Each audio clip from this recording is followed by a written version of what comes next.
Alright everybody, welcome to episode 242 of Psykos Platters. Always powered by coffee each and every time. As somebody went off and said to me, the whole Burl Ives and Rudolph. One of my favorite Christmas cartoons, actually. I've always liked that one, Charlie Brown Christmas, and Year Without a Santa Claus with that famous number, "He's Mr. Green Christmas, he's Mr. Sun." Yeah, I never said I could sing. So, this one here is going to be a miscellaneous episode, like I promised. Going to have a little bit miscellaneous and VCLT. Let's get the and a contest win. I don't think I showed this contest win, so we're going to go with the contest win first. If you like winning things at random, go like, oh boy, what's the site on this one? In the Studio with Redbeard.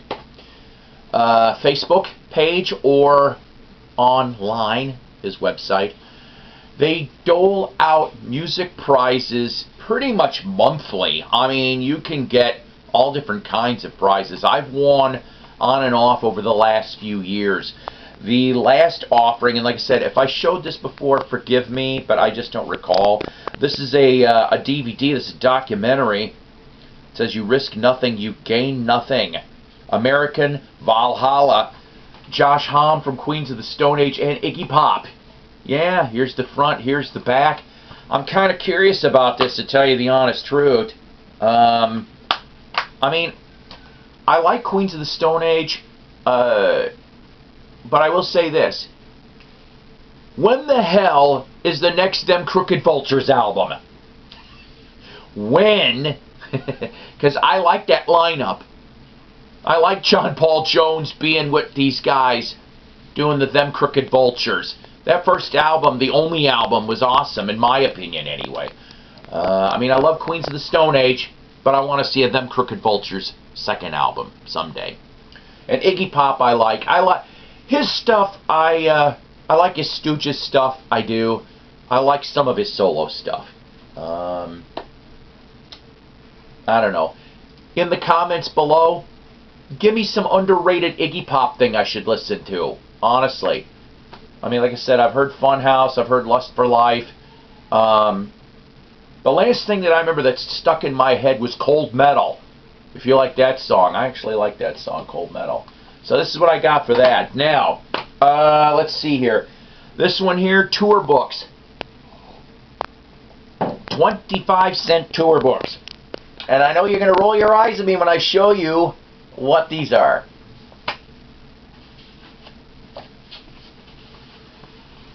Three of them, all from the same person. And I'm going to tell you something. I'm not a big fan of Taylor Swift. I'm not. I never have been. Ooh, look. It says Taylor Swift. I know. A lot of you people will probably shut this video off. Let me explain why I got them, though. I got them for two reasons, actually, these books. This one, and the Red Tour, okay? Which now she thinks she's all poppy.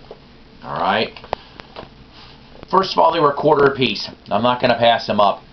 Because I can't remember who I said this to, but I'll say it to you guys. I found a Bon Jovi tour book for like 50 cents. Just because I hate Bon Jovi because he's a no-talent hack doesn't mean I'm not going to go spend 50 cents for a tour book that I maybe can eventually go and trade off for a different tour book of something. I may be old, but I'm not stupid and Mama didn't raise no fool. So, Taylor Swift tour books, quarter apiece. The wife likes old Taylor Swift. She can't stand the new stuff either. Alright. Another book. Another Elvis exploitation book. Oh boy. This one here, We Love You Tender. Written by Dee Presley, Billy, Rick, and David Stanley. Now, Dee Presley was Vernon Presley's second wife, who, if I remember correctly, got married in the 60s in the early 60s, I think it was, because I think he met her in Germany or something like that after Gladys's death. Let me see if I can come across an interesting picture. There's a lot of small ones, but that's what we're looking at here. There's a few of them. You know, personally, I was never really a big fan of the whole Dee Presley and the Stanley Boys. The only thing I happen to have, Elvis autograph related, associated, is, I cannot remember, I want to say it was Rick Stanley. I could be wrong on this. He, shortly after, of course, Elvis's death, he goes off and he admits, yes, I used to take drugs with Elvis. I sometimes would get drugs for Elvis. To go from that in 77 to, it was either 79 or 80. He's a born-again Christian, and he is out there selling this testimonial album, which he must have done an appearance in Northwest Arkansas, because I have seen several copies of this album, some signed, some not. Well, I grabbed a signed one for $1. I wasn't going to pass that up. But here's the back of the We Love You Tender. This next one, some of you may roll your eyes on, but you know, I kind of think this could be half interesting if you're a Hank Williams fan, okay? Ain't Nothing as Sweet as My Baby, the story of Hank Williams' lost daughter by Chet Williams. I almost ended up seeing this woman in was it the 80s or the 90s? She came to perform on what they call one of those country gold tours. If you guys are into old country, you're going to know what I'm talking about. But if you guys don't, always powered by coffee each and every time. The country gold tours would have people like Roy Drusky, Leroy Van Dyke. I think Gene Shepard might have done a tour with one of them. So people like that were on the peripheral, were popular in the 60s country, that they all just did a package tour. Chet Williams did one of those package tours. I should have went to see if she was any good. I don't know if she's still performing or not. But the story went, I guess, is that Hank voted in 52. And I haven't read this yet, so I'm just going by what I thought I remember in my head from reading. And, you know, years later, it comes out that she claimed that she was Hank's daughter, illegitimate daughter. Which, of course, a lot of people said, BS, you know. And if I remember correctly, Hank Williams Jr. was one of the biggest ones that were angered by this. And then, of course, a few years went by. DNA sampling was a lot more prevalent, and lo and behold, it turned out that she was correct, that she is Hank Williams. She is related to Hank Williams, and she's the daughter of Hank Williams. And I guess the first one to apologize was Hank Jr., which, you know, that's good. That's good, you know. I don't quite know how welcomed she is exactly into the whole clan, but the point is that I'm kind of curious to read this. I really am. It says here, spellbinding, a classic story of good triumphing over evil. It makes you want to stand up and cheer when she succeeds. Old Hank would be proud. Variety magazine wrote that. This one came out in 90, so, you know, going on 28 years. This next one is not music related, but I found this in the same place. But I think maybe you people might get a kick out of this. Mighty Psycho does actually like to collect autographs if they're reasonably priced and I come across them. In my bookshelf, I'm looking right off the bat here, I have signed books from Leonard Nimoy, from Star Trek, Colin Powell, Terry Brooks. I've showed you some of these other ones before, but Mike Love from the Beach Boys, John Fogerty, Bruce Dickinson from Iron Maiden, Art Garfunkel, Gene Simmons. I also have signed Mankind, you know, Mick Foley. I met him. Jimmy Carter. I've got a bunch of different ones that I've found over the years. Some I've kept, some I've given to friends. Oh, Oscar Robertson. I'm seeing that in the corner over there too. So I'm still trying to look into this, but I only paid $1.35 for this. If you like Charlton Heston, who I didn't realize he died in the mid-2000s. I looked this up. I can't believe, though, somebody wrote directions on the page on this. Signed. Now, I know some of these books like to go off and they will show mock-up signatures, you know, that are pre-printed. Believe it or not, though, there's several just different reasons as to why I honestly think this could be real. Number one, I looked into Google, found out that the original books actually had an empty spot right here for different signings. Heston did end up doing a book tour in '95 when this book was published in the US and the UK. There are different samples of the signature. On the back of this signature, to the next page, I can feel a couple little bumps like pressure points. And not only that, when they would do pre-printed pages, it all was pretty much the same ink, like the same like darkness all the way through. This one here is actually faded in certain parts. So I'm still looking into this, but this would be very cool if it turns out that this is a real Charlton Heston. That would be very, very nice. I like all the old stuff, you know.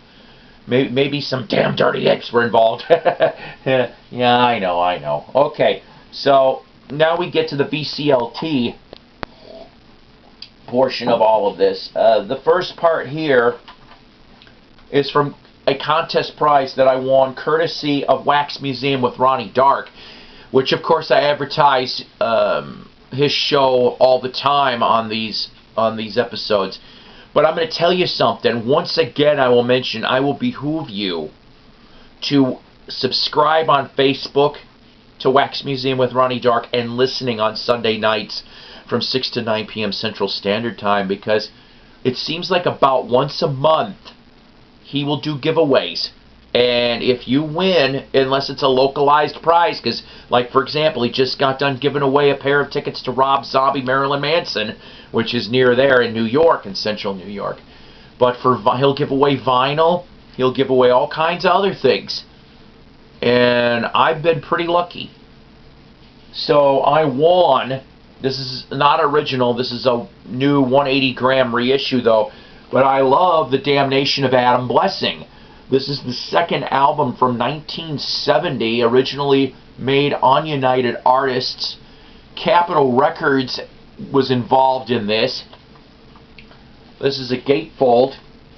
I have played this album. Wonderful album. This, of course, came out originally in stereo. But seriously, Back to the River should have been a hit for these guys.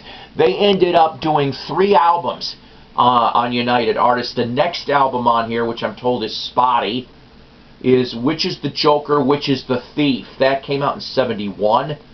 I'm hoping they end up getting the tapes to that album. The first 2 albums are currently available in the 180 reissues. Music and More in Central New York and Off Center Records in Central New York have these for sale. But you probably could go online as well. I know I sound commercially here. But, so yeah, Which is the Joker, Which is the Thief. And then for some reason, they ended up changing their name to Glory in 1973 and cut one final album for United Artists before they basically died. All the surviving members actually did a recent radio interview, the ones here pictured. What I'd like to do eventually is actually get the whole inside of this signed by all the members. I might try to do that very soon. But so Damnation of Adam Blessing, and once in a while he will throw bonus prizes, which I'm really happy. He knows I'm a Monkees collector. Pleasant Valley Sunday picture sleeve, and of course Words is the B-side. This is your from the headquarters photo sessions. But this is a better copy than what I've got. I actually have this, but I'm going to end up probably trading my lesser known copy maybe towards a different Monkees, because I'm looking for all the Monkees picture sleeves from Porpoise Song all the way to Oh My My. I'm looking for those, and the 45s too. So very happy to have that in the collection. The second and final VCLT is courtesy of Doug Fields, my buddy here in town. He just gave me these last night, and I thought I'd share them. I'm going to show you the 45 first, and then I'll show you the album, because I got a little bit of a research for the album I want to show you guys about. He gave me an original Chuck Berry 45. It's a little rough, but who cares? I actually do not have a copy of this. This is Too Much Monkey Business, back with Brown-Eyed Handsome Man, released in September 1956 on Chess, recorded in April of 56 though.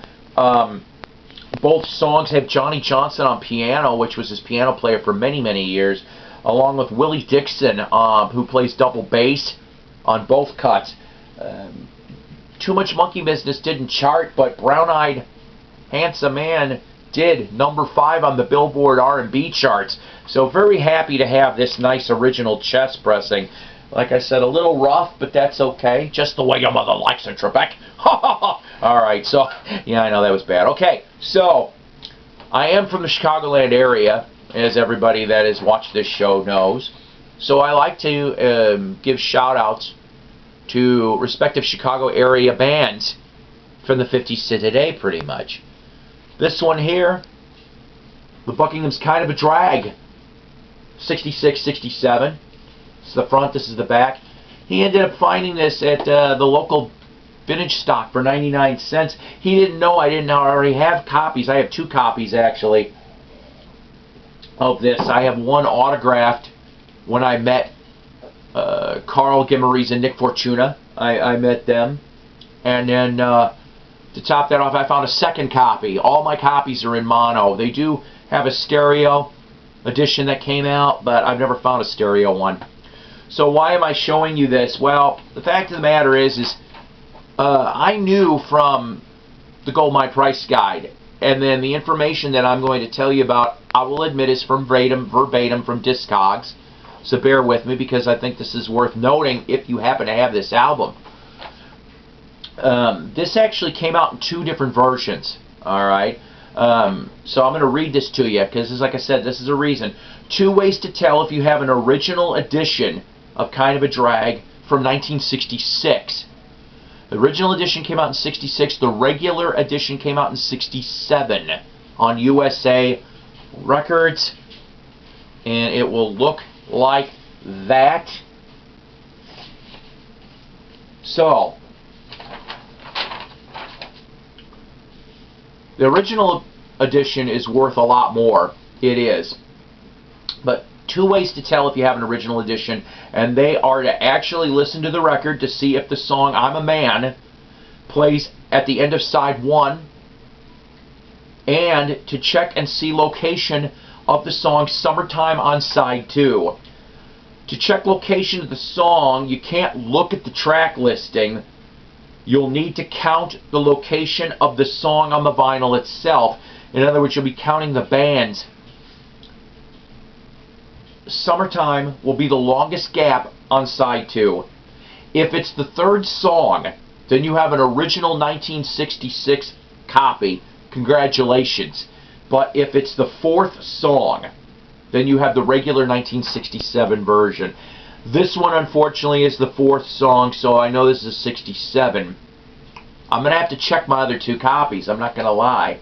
This one here is about the most beat up of the 3 I have. So, Kind of a Drag. Oh, and on a side note, too, back when I originally started writing for what I thought was going to be a Chicago rock book in 80s, around, I want to say this story was between 83 and 85.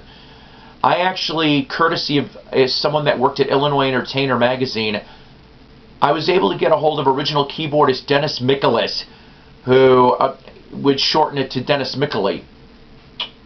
Really nice guy. I got to talk to him, and he told me a little bit of what happened as to why he got booted out in 67, but not much.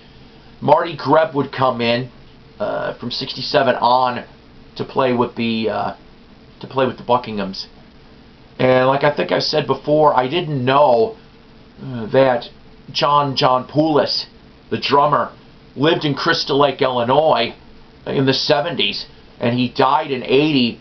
I'm told due to a drug overdose. I'm not sure how true that is, but he ended up getting out of the business musically, and ended up being a promoter, music promoter instead, and a manager, which I think that's kind of cool if that's the case. Not the death per se, but the promotion, you know. But I kind of wish I knew that, because I would have loved to have talked to him. You know, I don't know how long he would have put up with a geeky 12-year-old asking him all kinds of Buckinghams questions.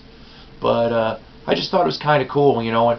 And the picture's taken at night, of course, in front of Buckingham Fountain in Grant Park in Chicago. So that's pretty much it for the episode, guys. I behoove you like and subscribe. Psykos Platters, please. I think when we get to 600 subs, which I slipped again, it looks like. Oh boy. We might do a contest, alright? It'd be nice. It'd be nice to do. You guys take care. God bless. Rock on. The next couple episodes will be a multi-part on some new 45s that were discovered over the last 2 weeks. Take care. God bless. Rock on. And I'll see you next time on the flip side.